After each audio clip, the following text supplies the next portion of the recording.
नमस्कार मंडळी, आपण जातो आहे पेढा खायला.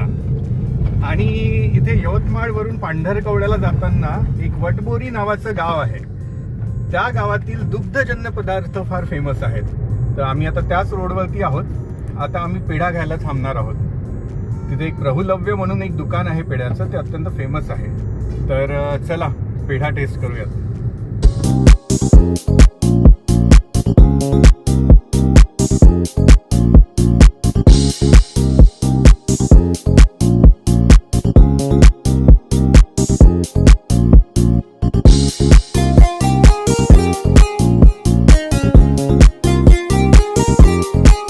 नमस्कार.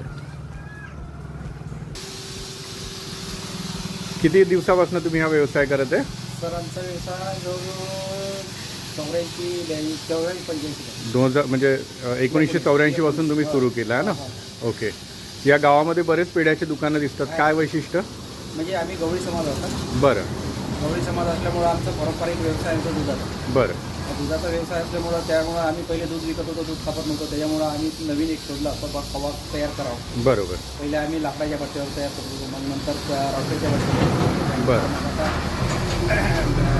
स्टीम मशीन आले आमच्याकडे. बरं. स्टीम मशीनवर आता. बरं. ओके. पहिले आम्ही जोडमाला माल देत होतो, चंद्रपूरला देत होतो, बरं. गडचिरोलीला देत होतो, बरं. आलापल्ली, एटापल्ली तिकडं. हो. अच्छा. असं आम्ही पहिले माल देतो. बरं. आता येणारे जाणारे सगळे लोक इथे थांबतात. ऑल इंडियात हां. ऑल इंडिया, दुबई, अमेरिकेपर्यंत आमच्या इकडला माल माल जाते. खवा आणि पेढा वगैरे खवा, सगळं. पेढा, तूप. बरं.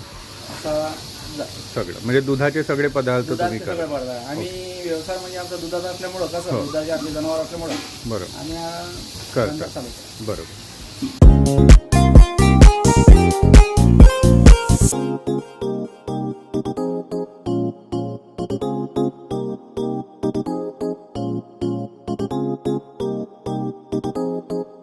एकदम फ्रेश आहे पेढा. एकदम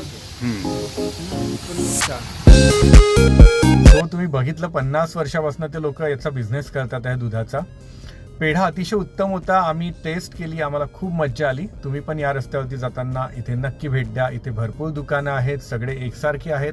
पण प्रभुलव्यचा जो आम्ही पेढा खाल्ला तो फार टेस्टी वाटला आम्हाला. तुम्ही सुद्धा अवश्य भेट द्या. थँक्यू.